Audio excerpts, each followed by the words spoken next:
ಕೃಷ್ಣಾ ಮೇಲ್ದಂಡೆ ಯೋಜನೆಯು ಪೂರ್ಣಗೊಳಿಸುವುದಕ್ಕೆ ನಮ್ಮ ಸರ್ಕಾರ ಬದ್ಧವಾಗಿದೆ ಎಂದು ಪ್ರವಾಸೋದ್ಯಮ ಹಾಗೂ ಕಾನೂನು ಸಂಸದೀಯ ಸಚಿವರಾದ ಎಚ್.ಕೆ. ಪಾಟೀಲ್ ತಿಳಿಸಿದ್ದಾರೆ. ಅವರು ಬಾಗಲಕೋಟೆ ಜಿಲ್ಲೆಯ ಬಾಡಗಂಡಿ ಗ್ರಾಮದಲ್ಲಿ ಎಸ್.ಆರ್. ಪಾಟೀಲ್ ಅವರ ಸಮೂಹ ಸಂಸ್ಥೆಗಳ ಅಡಿಯಲ್ಲಿ ಬಿಳಿಗಿ ಪಟ್ಟಣ ಸಹಕಾರಿ ಬ್ಯಾಂಕಿನ ರಜತ ಮಹೋತ್ಸವದ ನಿಮಿತ್ತ ಬ್ಯಾಂಕಿನ ನವೀಕೃತ ಕಟ್ಟಡ, ಶಾಖಾದ ನೂತನ ಕಟ್ಟಡ ಮತ್ತು ಎಸ್.ಆರ್. ಪಾಟೀಲ್ ಶಿಕ್ಷಣ ಪ್ರತಿಷ್ಠಾನದ ವಿವಿಧ ಕಟ್ಟಡಗಳ ಉದ್ಘಾಟನೆ ಹಾಗೂ ಶಿಲಾನ್ಯಾಸ ಕಾರ್ಯಕ್ರಮದಲ್ಲಿ ಮುಖ್ಯ ಅತಿಥಿಯಾಗಿ ಮಾತನಾಡಿದ ಅವರು, ಈಗಾಗಲೇ ಸಚಿವ ಸಂಪುಟದಲ್ಲಿ ಈ ಬಗ್ಗೆ ಚರ್ಚೆ ಮಾಡಿ ಸಂತ್ರಸ್ತರಿಗೆ ಅನುಕೂಲವಾಗುವಂತೆ ಒತ್ತಾಯ ಮಾಡಿದ್ದೇನೆ. ರೈತರೊಂದಿಗೆ ಸಮಾಲೋಚನೆ ಮಾಡಿ ಸೂಕ್ತ ದರ ನಿಗದಿ ಮಾಡಿ ಶೀಘ್ರವಾಗಿ ಪರಿಹಾರಧನ ಸೇರಿದಂತೆ ಭೂ ಸ್ವಾಧೀನ ಪ್ರಕ್ರಿಯೆ ಚುರುಕುಗೊಳಿಸಲಾಗುವುದೆಂದು ತಿಳಿಸಿದರು.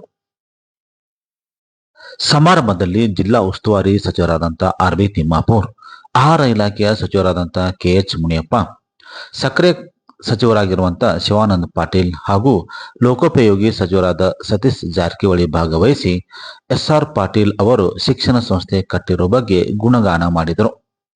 ಸಮಾರಂಭದ ಸಾನ್ನಿಧ್ಯವನ್ನು ಗದಗದ ತೋಂಟದ ಸಿದ್ದರಾಮಯ್ಯ ಮಹಾಸ್ವಾಮಿಗಳು ಸಾನ್ನಿಧ್ಯ ವಹಿಸಿದ್ದರು. ಇದೇ ಸಮಯದಲ್ಲಿ ಜಾಜಿ ಮಲ್ಲಿಗೆ ಕವಿ ಡಾಕ್ಟರ್ ಸತ್ಯಾನಂದ ಪಾತ್ರೋಡ್ ಅವರು ಸಂಪಾದಿಸಿದ ಪರಿಶ್ರಮ ನೆನಪಿನ ಸಂಚಿಕೆ ವೇದಿಕೆಯ ಮೇಲಿನ ಎಲ್ಲ ಗಣ್ಯಮಾನ್ಯರು ಬಿಡುಗಡೆಗೊಳಿಸಿದರು. ಪ್ರಾಸ್ತಾವಿಕವಾಗಿ ಮಾಜಿ ಸಚಿವರಾದಂಥ ಎಸ್.ಆರ್. ಪಾಟೀಲ್ ಮಾತನಾಡಿ, ಹಿಂದುಳಿದ ಪ್ರದೇಶದಲ್ಲಿ ಬಡ ಜನರಿಗೆ ಅನುಕೂಲವಾಗಲಿ ಎಂಬ ದೃಷ್ಟಿಯಿಂದ ಪ್ರಾರಂಭವಾದ ಬ್ಯಾಂಕ್ ಹಾಗೂ ಶಿಕ್ಷಣ ಸಂಸ್ಥೆ ಇಂದು ಹೆಮ್ಮರವಾಗಿ ಬೆಳೆದು ಬಡ ಜನರಿಗೆ ಸಾಕಷ್ಟು ಉಪಯೋಗವಾಗುತ್ತಿದೆ ಎಂದರು. ವೇದಿಕೆ ಮೇಲೆ ಶಾಸಕರಾದ ಎಚ್.ವೈ. ಮೇಟಿ, ಬಾದಾಮಿ ಶಾಸಕರಾದ ಬಿ.ಬಿ. ಚಿಮ್ಮನಗಟ್ಟಿ, ಸಂಸದರಾದ ಪಿ.ಸಿ. ಗದ್ದಿಗೌಡರ್, ವಿಧಾನ ಪರಿಷತ್ತಿನ ಸದಸ್ಯರಾದ ಪಿ.ಎಸ್. ಪೂಜಾರ್ ಸೇರಿದಂತೆ ಇತರ ಪ್ರಮುಖರು ಗಣ್ಯಮಾನ್ಯರು ಉಪಸ್ಥಿತರಿದ್ದರು. ನಾವೆಲ್ಲ ಸಾಕಷ್ಟು ವಾದ ವಿವಾದವನ್ನು ಮಾಡಿದ್ದೇವೆ, ನಮ್ಮ ಅನಿಸಿಕೆಗಳನ್ನು ಹೇಳಿದ್ದೇವೆ. ತಿಮ್ಮಾಪುರು ಏನೊಂದು ದೊಡ್ಡ ಪ್ರಯತ್ನ ಮಾಡಿ ಕ್ಯಾಬಿನೆಟ್ಗೆ ಈ ವಿಷಯ ತಂದು ನನ್ನ ಬಾಗಲಕೋಟೆ ಜಿಲ್ಲೆಯ ಸಂತ್ರಸ್ತರು ಭಾಳ ತೊಂದರೆಯೊಳಗಿದ್ದಾರೆ. ತಕ್ಷಣ ಸರ್ಕಾರ ನಿರ್ಣಯ ಮಾಡಬೇಕು, ತಕ್ಷಣ ಸರ್ಕಾರ ಅವ್ರಿಗೆ ಕನ್ಸೆಂಟ್ ಅವಾರ್ಡ್ ಮಾಡಬೇಕು. ಅಪ್ಪರ್ ಕೃಷ್ಣಾ ಪ್ರಾಜೆಕ್ಟ್ ಕೃಷ್ಣಾ ಮೇಲ್ದಂಡೆ ಯೋಜನೆ ಅದರ ಮುಂದುವರೆದ ಭಾಗವಾಗಿ ಇವತ್ತು ಏನು ಕೆಲಸಗಳಾಗಬೇಕು ಆ ಕೆಲಸ ಪ್ರಾರಂಭ ಮಾಡಬೇಕು ಅಂತೇಳಿ ಆ ಗಟ್ಟಿ ಧ್ವನಿಯೊಳಗೆ ಏನು ನಮ್ಮ ಸಚಿವ ಸಂಪುಟದೊಳಗೆ ಚರ್ಚೆ ಮಾಡಿ ಇವತ್ತು ಸನ್ಮಾನ್ಯ ಮುಖ್ಯಮಂತ್ರಿಗಳು ಈ ಭಾಗದ ಜನರ ಬಗ್ಗೆ ಇರ್ತಕ್ಕಂಥ ವಿಶೇಷ ಕಳಕಳಿ ಹಾಗೂ ಸ್ನೇಹದಿಂದಾಗಿ ಅವರಿಗಾಗಲೇ ಅದಕ್ಕಾಗಿ ಏನು ಪ್ರಯತ್ನಗಳನ್ನು ಮಾಡಬೇಕು ಆ ಪ್ರಯತ್ನಗಳನ್ನು ಮಾಡೋಣ ಅನ್ನುವಂಥ ಭರವಸೆಯನ್ನು ಕೊಟ್ಟಿದ್ದಾರೆ. ಅಷ್ಟೇ ಅಲ್ಲ, ಸನ್ಮಾನ್ಯ ತಿಮ್ಮಾಪುರ ಅವರಿಗೆ, ನನಗೆ, ಜಾರಕಿಹೊಳಿ ಅವರಿಗೆ, ಶಿವಾನಂದ ಪಾಟೀಲ್ ಅವರಿಗೆ, ನೀವು ರೈತರ ಜೊತೆಗೆ ಮಾತನಾಡಿ, ನಾನು ಅವ್ರ ಜೊತೆಗೆ ಮಾತಾಡ್ತೀನಿ, ನಾವು ನೀವು ಕೂತು ಅದಕ್ಕೆ ಏನು ಸಾಧ್ಯ ಇದೆಯೋ ಸರ್ಕಾರಕ್ಕೆ ಇತಿಮಿತಿಯನ್ನು ಗಮನದಲ್ಲಿಟ್ಕೊಂಡು ನೀವು ರೈತರು ಚರ್ಚೆ ಮಾಡಿ ಕನ್ಸೆಂಟ್ ಅವಾರ್ಡ್ಗೆ ರೈತರನ್ನು ಒಪ್ಪಿಸಿ ಆ ಯೋಜನೆಗೆ ಚುರುಕು ಮೂಡಿಸೋಣ, ಆ ಯೋಜನೆಯನ್ನು ಮುಂತೆಗೆದುಕೊಂಡು ಹೋಗೋಣ ಅನ್ನುವಂಥ ಒಂದು ಬದ್ಧತೆಯ ಮಾತನ್ನು, ಭರವಸೆಯ ಮಾತನ್ನು ಹೇಳಿದ್ದಾರೆ. ಈ ಭಾಗದ ಎಲ್ಲ ಸಚಿವರಿಗೂ ಕೂಡ ಸನ್ಮಾನ್ಯ ತಿಮ್ಮಾಪುರವರ ಒಂದು ನೇತೃತ್ವದಲ್ಲಿ ಕುಂತು ಮಾತಾಡಿ ಅನ್ನೋ ಮಾತನ್ನು ಹೇಳಿದ್ದಾರೆ. ಬಹುತೇಕ ರೈತರಲ್ಲಿ ಕೂಡ ನಾವು ಮನವಿ ಮಾಡ್ತೇನೆ, ಇದೊಂದು ಬೇಗ ಜಾರಿಗೆ ಬಂದು ಇದು ಒಳ್ಳೆಯದಾಗಬೇಕಾದ್ರೆ ಶಿವಾನಂದ ಪಾಟೀಲ್ ಹೇಳ್ತಾ ಇದ್ದಾರೆ, ಇದೊಂದು ಕಡ್ಡಿ ಕೂಡ ಇದಕ್ಕೆ ಚಿನ್ನದ ಬೆಲೆ ಬರ್ತದೆ ಅಂತ ಪವಿತ್ರವಾದ ಕೆಲಸ ಇವತ್ತು 3ನೇ ಹಂತದ ಕೆಲಸ ಮಾಡಬೇಕಾಗ್ತದೆ. ಅದಕ್ಕೆ ರೈತರು ಕೂಡ ಸಹಕರಿಸಿ ಒಂದು ಕನ್ಸೆಂಟು ಕೊಟ್ಟರೆ ಅದರ ಮುಖಾಂತರ ಬೇಗ ಪರಿಹಾರ ಆಗ್ತದೆ, ನಿಮಗೂ ಕೂಡ ನ್ಯಾಯಸಮ್ಮತವಾದ ಪರಿಹಾರ ಸಿಗ್ತದೆ. ಯಾವತ್ತು 75,000 ಅಡಿ ಮುಳುಗಡೆ ಆದಾಗ ಸಾಕಷ್ಟು ನೀರನ್ನು ಶೇಖರಣೆ ಆಗ್ತದೆ. ಬಯಲು ಸೀಮೆಗಳು ಉಳಿದಿರೋದಕ್ಕೆಲ್ಲಕ್ಕೂ ಕೂಡ ನೀರು ಕೊಡಲಿಕ್ಕೆ ಅವಕಾಶ ಆಗ್ತದೆ.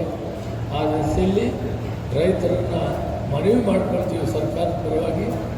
ನಿಮ್ಮೆಲ್ಲರ ಬದುಕು ಹಸನಿಗಾಗಿ ಸರ್ಕಾರ ಮಾನ್ಯ ಮುಖ್ಯಮಂತ್ರಿಗಳು ಕಾತರರಾಗಿದ್ದಾರೆ ಈ ಕೆಲಸವನ್ನು ಮಾಡಬೇಕಂತ. ಮತ್ತು ಸಂಬಂಧಪಟ್ಟ ಮಂತ್ರಿಗಳು ಕೂಡ ಡಿ.ಕೆ. ಶಿವಕುಮಾರ್ ಇದರ ಬಗ್ಗೆ ಆದಷ್ಟು ಬೇಗ ಮಾಡಬೇಕು ಅನ್ನೋದು ಒಂದು ಚಿಂತನೆ ಬಂದಿದೆ. ನೀವೆಲ್ಲ ಸಹಕಾರ ಕೊಡಬೇಕು ಅಂತ ಹೇಳ್ತಾ ಇಂಥ ಒಂದು ಅಂತ ಶಿವಾನಂದ ಪಾಟೀಲ್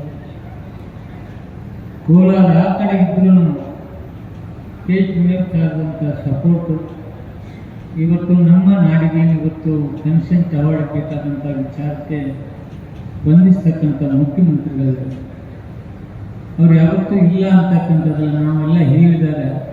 ಹಿಂಗಲ್ಲ ಯಾಕೆ ಮಾಡ್ಬೋದು, ಮಾಡಲೇಬೇಕಲ್ಲ, ನೆಚ್ಚರಿಸಿಬಿಡೋದು ಅಂತಕ್ಕಂಥ ಮಾತುಗಳನ್ನು ಕೇಳಿದಾಗ ಅವರು ನಮ್ಮ ಭಾಗದಲ್ಲಿರ್ತಕ್ಕಂಥ ಕಲಕಳಿಗೆ DCM ಸಾಹೇಬರು ಇವತ್ತು ಆ ಕ್ಯಾಬಿನೆಟ್ ತರೋದ್ರಲ್ಲಿ ಯಾಕಪ್ಪ ಇಷ್ಟೆಲ್ಲ ಎಷ್ಟು ಗಲಾಟೆ ಮತ್ತು ತೊಗೊಂಡು ಬರ್ತೀನಿ ಅಲ್ಲೇ ಚರ್ಚೆ ಮಾಡೋಂತಕ್ಕಂಥವರ ಒಂದು ಪ್ರೀತಿ ನಾನು ಇಷ್ಟೇ ಹೇಳಲಿಕ್ಕೆ ಇಷ್ಟಪಡ್ತಾ ಇದ್ದೇನೆ.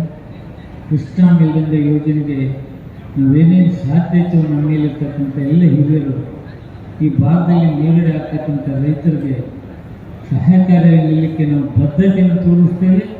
ಅದನ್ನು ಮಾಡಲಿಕ್ಕೆ ನಮ್ಗೆ ಸಾಧ್ಯತೆ ಇದೆ. ಮುಖ್ಯಮಂತ್ರಿಗಳು ಒಪ್ಪಿಸ್ತಕ್ಕಂಥ ಕೆಲಸ ನಾವು ಮಾಡ್ತೇವೆ ಅಂತಕ್ಕಂಥ ಮಾತನ್ನು ನಾನಲ್ಲಿ ಹೇಳಲಿಕ್ಕೆ ಇಷ್ಟಪಡ್ತಾ ಇದ್ದೇನೆ. ಈ ಪಟ್ಟಣ ಅರ್ಬನ್ ಬ್ಯಾಂಕ್ ಕೂಡ ಒಂದು ಅಂತೇಳಿ ಭಾಳ ಹೆಮ್ಮೆಯಿಂದ ನಾನು ಹೇಳ್ಕೊಳ್ತೀನಿ. 11 ಲಕ್ಷ ರೂಪಾಯಿನಿಂದ ಇವತ್ತು 900 ಕೋಟಿ ರೂಪಾಯಿ ವ್ಯವಹಾರ ಈ ಸಂಸ್ಥೆ ಮಾಡ್ತಾ ಇದೆ.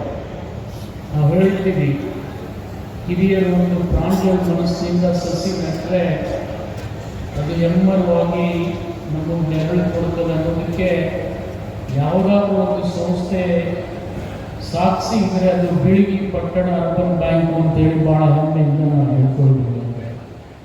ಈ ಸಂಸ್ಥೆ ಸ್ಥಾಪನೆ ಮಾಡತಕ್ಕಂಥ ಸಂದರ್ಭದಲ್ಲಿ SR ಪಾಟೀಲ್ ಪೂರ್ವ ವಿಚಾರ ನೋಡಿದರೆ ಅವರು ರಾಜಕೀಯ ಜೀವನದಲ್ಲಿ ನನಗೆ ಎಲ್ಲ ಮೆಟ್ಟಲನ್ನು ಹತ್ತಿರ್ತಕ್ಕಂಥವ್ರು. ಒಬ್ಬ ಜಿಲ್ಲಾ ಪಂಚಾಯಿತಿ ಸದಸ್ಯನಾಗಿ ವಿರೋಧ ಪಕ್ಷದ ನಾಯಕರಾಗಿ ಇವತ್ತು ಕರ್ನಾಟಕ ಘನ ಸರ್ಕಾರದ ಸಚಿವರಾಗುವ ಜೊತೆಗೆ ಯಾರಾದರೂ ಸ್ವಂತ ಸಂಸ್ಥೆಗಳನ್ನು ಕಟ್ಟಿರ್ತಕ್ಕಂಥ ಸ್ಥಾನದಲ್ಲಿದ್ದರೆ ಅದು SR ಪಾಟೀಲ್ ಮಾತ್ರ ಅಂತ ಹೇಳಿ ನಾನು ಹೇಳಬೇಕಾಗ್ತದೆ.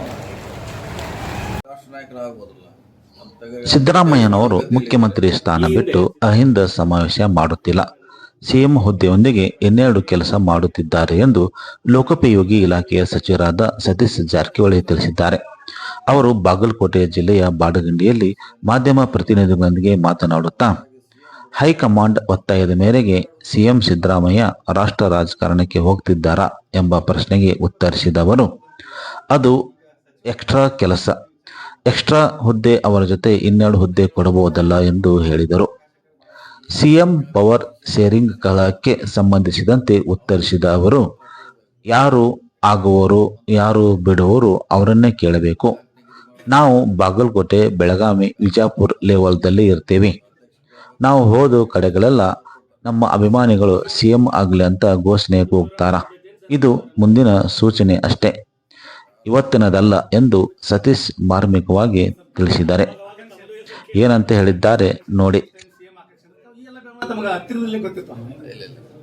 ಇಲ್ಲೇ ಬಾಗಲಕೋಟೆ, ಬೆಳಗಾವಿ, ವಿಜಾಪುರ ಲೆವೆಲ್ನಾಗ ಸರಿ, ನಿಮ್ಮ ಅಭಿಮಾನಿಗಳು ಮುಂದಿನ ಸಿಎಂ ಅಂತ ಈ ತರ ಒಂದು ಘೋಷಣೆ ಮಾಡೋದು ಎಲ್ಲ ಕಡೆ ಘೋಷಣೆ ಕೂಗ್ತಾರ. ಅಂದ್ರೆ ಮುಂದಿನ ಸೂಚನೆ ಅಷ್ಟೇ, ಅದು ಹಿಂಗಿಂದಲ್ಲ. ಅವ್ರ ಅಭಿಮಾನಿಗಳಾದ್ರೆ ನಮ್ಮ ಅಭಿಮಾನಿಗಳ ತರ ಈ ಘೋಷಣೆ ಕೂಗ್ತಾರ. ಘೋಷಣೆ ಕೂಗೋದಕ್ಕೆ ನಮ್ಮ ಮುಖ್ಯಮಂತ್ರಿ ಆಗ್ತಾನೋ ಅವ್ರ ಅಭಿಮಾನ ಮ್ಯಾಗ ಅವ್ರು ಮಾಡೇ ಮಾಡ್ತಾರೆ. ರಾಜ್ಯದಲ್ಲಿ ಅದು ಅಂತಿಮ ತೀರ್ಮಾನ ಯಾರು ಮಾಡೋರಿ? ಶಾಸಕರು, ಹೈಕಮಾಂಡ್.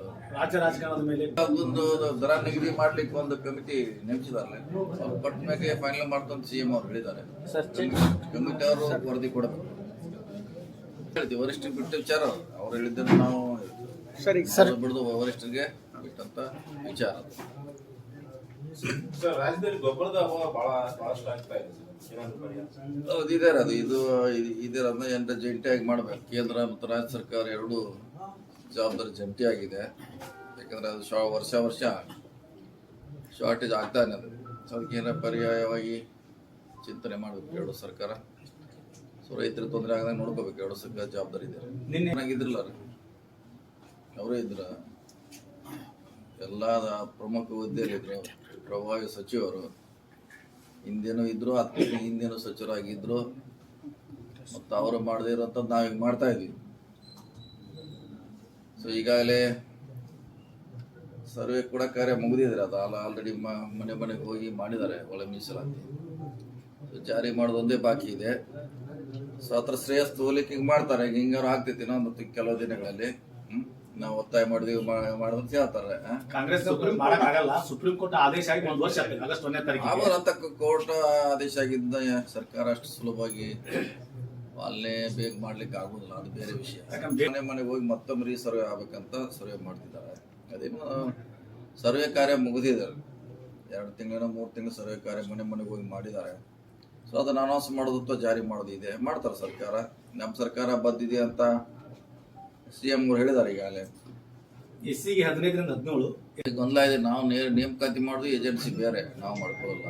ಅವ್ರು ಹೇಳಿದ ಅಂಕಿಅಂಶ ನಮ್ಮಲ್ಲಿ ಸಿಗೋದಾದ್ರೆ KPSC ಅಥವಾ ಯಾರೋ ಅಥಾರಿಟಿ ಇದೆ, ಪೊಲೀಸರು ನೇರವಾಗಿ ನೇಮಕ ಮಾಡ್ತಾರೆ, ಅದು ಅಲ್ಲಿ ಹತ್ರ ಅಂಕಿಅಂಶ ಸಿಗುತ್ತೆ.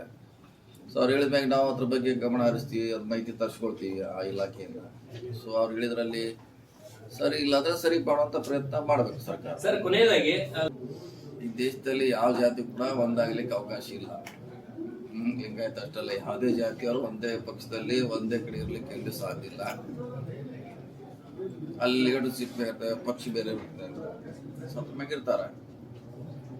ಸೊ ಯಾರು ಕೂಡ ಒಂದಾಗ್ಲಿಕ್ಕೆ ಅವಕಾಶಗಳು ಭಾಳ ಕಡಿಮೆ ನಮ್ಮ ದೇಶದಲ್ಲಿ. ಸೊ ಅವ್ರಿಗೆ ಪ್ರಯತ್ನ ಮಾಡ್ತಿರ್ಬೋದು, ಅದು ಅವ್ರಿಗೆ ಬಿಟ್ಟಂತ ವಿಚಾರ. ಹೇಳಿದಾರೆ ಆಲ್ರೆಡಿ ಮಹಾರಾಷ್ಟ್ರದಲ್ಲಿ ಆಗಿದೆ ಅಂತ ಹೇಳಿದ್ದಾರೆ. ಈಗಾಗಲೇ ಅದು ಚರ್ಚೆ ಇದೆ. ಸುಪ್ರೀಂ ಕೋರ್ಟ್ಗೆ ಬಿಹಾರದ ಚುನಾವಣೆ ಇದೇ ರೀತಿ ಮಾಡ್ತಿದ್ದಾರೆ, ಬಹಳಷ್ಟು ಓಟ್ ಕಟ್ ಮಾಡಿದ್ದಾರೆ. ಸೊ ನ್ಯಾಯಾಲಯದಲ್ಲಿ ಸುಪ್ರೀಂ ಕೋರ್ಟ್ದಲ್ಲಿ ಇದೆ. ಸೊ ಮಾಡಿದ್ದಾರೆ. ಮಹಾರಾಷ್ಟ್ರನೇ ಉದಾಹರಣೆ, ದೊಡ್ಡ ಉದಾಹರಣೆ. ಅಲ್ಲಿ ಸುಮಾರು ಲಕ್ಷಾಂತರನ್ನ ಸೇರಿಸುವಂತ ಪ್ರಯತ್ನ ಮಾಡಿದ್ರೆ ಕೆಲವು ಕಡೆ ಡಿಲೀಟ್ ಮಾಡುವಂತ 2 ಕಡೆ ಆಗಿದೆ. ಆಲಮಟ್ಟಿ ಹಿನ್ನೀರನ್ನು ವ್ಯಾಪಿಸಿಕೊಂಡಿರುವಂತಹ ಹಳೆ ಮಲ್ಲಾಪುರ ಸಮೀಪ ಪ್ರವಾಸೋದ್ಯಮ ಅಭಿವೃದ್ಧಿಗೊಳಿಸಬೇಕೆಂದು ವಿಧಾನ ಪರಿಷತ್ತಿನ ಸದಸ್ಯರಾಗಿರುವಂತಹ PH ಪೂಜಾರ್ ಅವರು ಪ್ರವಾಸೋದ್ಯಮ ಸಚಿವರಾಗಿರುವಂತಹ HK ಪಾಟೀಲ್ ಅವರಿಗೆ ಮನವಿ ಸಲ್ಲಿಸಿದ್ದಾರೆ. ಆಲಮಟ್ಟಿ ಹಿನ್ನೀರ ಜೊತೆಗೆ ಪ್ರಕೃತಿ ರಮಣೀಯ ಸೌಂದರ್ಯ ಹೊಂದಿರುವಂತಹ ಈ ಸ್ಥಳವನ್ನು ಗುರುತಿಸಿ ಪ್ರವಾಸೋದ್ಯಮ ಅಭಿವೃದ್ಧಿ ಹಾಗೂ ಹೋಟೆಲ್ ಸೇರಿದಂತೆ ಇತರ ಸೌಲಭ್ಯಗಳನ್ನು ಒದಗಿಸಿಕೊಡಬೇಕೆಂದು ಅವರು ಮನವಿ ಸಲ್ಲಿಸಿದ್ದಾರೆ. ಇದರಿಂದ ಸಾಕಷ್ಟು ಅಭಿವೃದ್ಧಿ ಹೊಂದಿ ಜನತೆಗೆ ಉದ್ಯೋಗ ಸೇರಿದಂತೆ ಇತರ ಸೌಲಭ್ಯಗಳು ಒದಗಿಸಿಕೊಟ್ಟಂತಾಗುತ್ತದೆ ಎಂದು ಮನವಿ ಮಾಡಿಕೊಂಡರು.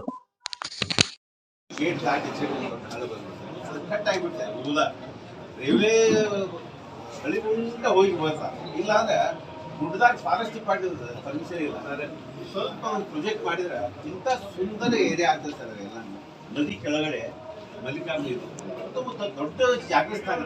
ಸಿದ್ದೇಶ್ವರ ಅಜ್ಜಾರು ಬರ್ತಿದ್ದಾರೆ, ಅಲ್ಲೇ ಆ ಗುಡ್ಡದಾಗ ಹೋಗಿ ಅದೇ ಇಲ್ಲ ಒಂದು ತಿಂಗಳಾಗಲಿ ಅಲ್ಲೇ ಇರ್ಬೋದು, 20 ಪ್ರವಚನ ಮಾಡ್ಕೊಂಡು ಅಲ್ಲೇ ಇರ್ತೀವಿ ಅಂತ ಒಂದು ಪ್ರಶಾಂತ ಪ್ರಶಸ್ತಿ ಜಾಗ ಸರ್. ಏನು ನೋಡ, ನೀವು ತಿರುಪತಿಗೂ ಬೆಟ್ಟದ್ದೇನ ಒಳ್ಳೆ ಕಾಣ್ತಾ ಇಲ್ಲ, ಅದಕ್ಕಿಂತ ಬೆಸ್ಟ್ ಇದೆ. ಯಾಕಂದ್ರೆ ನದಿ ಹರಿದ ಅಲ್ಲಿ ಕೆಳಗಡೆ ಹಚ್ಚಿದೆ.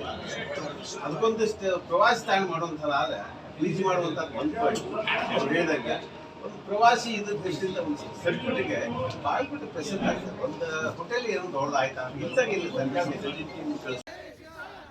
ಕಾರ್ಗಿಲ್ ಯುದ್ಧದ ವಿಜಯೋತ್ಸವದ ಹಿನ್ನೆಲೆ ಬಾಗಲಕೋಟೆಯ ವಿದ್ಯಾಗಿರಿಯ ಬಸವೇಶ್ವರ ಇಂಜಿನಿಯರಿಂಗ್ ಕಾಲೇಜು ವೃತ್ತದಿಂದ ನೇತಾಜಿ ಹಾಸ್ಟೆಲ್ ಮಾರ್ಗವಾಗಿ ರಾಷ್ಟ್ರಧ್ವಜದ ಮೆರವಣಿಗೆ ನಡೆಸಲಾಯಿತು. ಮಾಜಿ ಶಾಸಕರಾಗಿರುವಂಥ ವೀರಣ್ಣ ಚರಂದಿಮಠ ಅವರ ನೇತೃತ್ವದಲ್ಲಿ ವಿದ್ಯಾಗಿರಿಯ ಪ್ರಮುಖ ರಸ್ತೆಯಲ್ಲಿ ಮೆರವಣಿಗೆ ನಡೆಸಲಾಯಿತು. ಈ ಸಂದರ್ಭದಲ್ಲಿ ಮಾಜಿ ಸೈನಿಕರು ಹಾಗೂ ವಿದ್ಯಾರ್ಥಿಗಳು, ಬಿಜೆಪಿ ಪಕ್ಷದ ಮುಖಂಡರು, ಗಣ್ಯಮಾನ್ಯರು ಉಪಸ್ಥಿತರಿದ್ದರು. ರಾಷ್ಟ್ರಭಕ್ತಿಯ ಬಗ್ಗೆ ಘೋಷಣೆಗಳನ್ನು ಹಾಕುವ ಮೂಲಕ ಕಾರ್ಗಿಲ್ ಯುದ್ಧದ ವಿಜಯೋತ್ಸವವನ್ನು ನೆನೆದರು.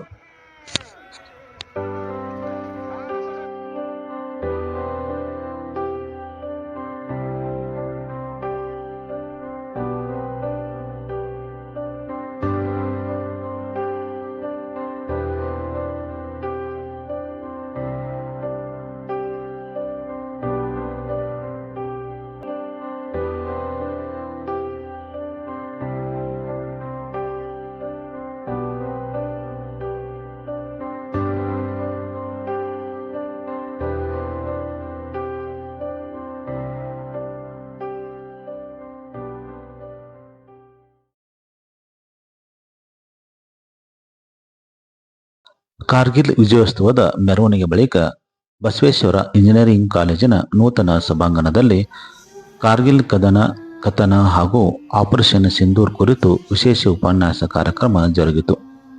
ಸಮಾರಂಭದ ಅಧ್ಯಕ್ಷತೆಯನ್ನು BVV ಸಂಘದ ಕಾರ್ಯಾಧ್ಯಕ್ಷರಾದಂಥ ವೀರಣ್ಣ ಚರಂತಿಮಠ ವಹಿಸಿದ್ದು, ಈ ಸಂದರ್ಭದಲ್ಲಿ ಮಾತನಾಡಿದ ಅವರು, ಎಲ್ಲ ಧರ್ಮಕ್ಕಿಂತ ರಾಷ್ಟ್ರ ಧರ್ಮ ದೊಡ್ಡದು. ಇಂದಿನ ಯುವ ಪೀಳಿಗೆಗೆ ರಾಷ್ಟ್ರ ಧರ್ಮದ ಪರಿಕಲ್ಪನೆಯನ್ನು ಮೂಡಿಸುವುದು ಅಗತ್ಯವಾಗಿದೆ. ಭಾರತೀಯರು ರಕ್ತದ ಕಣಕಣದಲ್ಲಿಯೂ ನಿಷ್ಕಲ್ಮವಾದ ದೇಶಭಕ್ತಿ ಅಡಗಲಿದೆ ಎಂದು ತಿಳಿಸಿದರು. ಮುಖ್ಯ ಅತಿಥಿಗಳಾಗಿ ಬ್ರಿಗೇಡಿಯರ್ ಸುಧೀಂದ್ರ ಇಟ್ನಾಳ್ ಅವರು ಹಾಗೂ ಮುಖ್ಯ ಭಾಷಣಕಾರರಾಗಿ ನಂದು ಗಾಯಕ್ವಾಡ್ ಮಾತನಾಡಿದರು. ಇದೇ ಸಂದರ್ಭದಲ್ಲಿ ಮಾಜಿ ಸೈನಿಕರನ್ನು ಸನ್ಮಾನಿಸಿ ಗೌರವಿಸಲಾಯಿತು.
ಡಿಸಿಪ್ಲಿನನ್ನು ನೀವು ಜಗತ್ತಿನಲ್ಲಿ ಏನಾದರನ್ನು ಸಾಧಿಸಬೇಕಂತ ಒಂದು ಛಲ ಬರ್ತದೆ.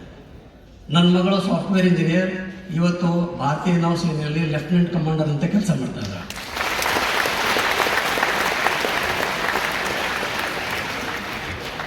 Currently she is posted in INS Chennai. ನಮ್ಮದು ಫ್ರಂಟ್ ಲೈನ್ ಡಿಸ್ಟ್ರಾಯರ್ ಇದೆ, 32 ಬ್ರಹ್ಮೋಸ್ ಮಿಸೈಲ್ಸ್ ಇದೆ ಈ ಶಿಪ್ನಲ್ಲಿ, 165 ಮೀಟರ್ ಲಾಂಗ್ ಇದೆ.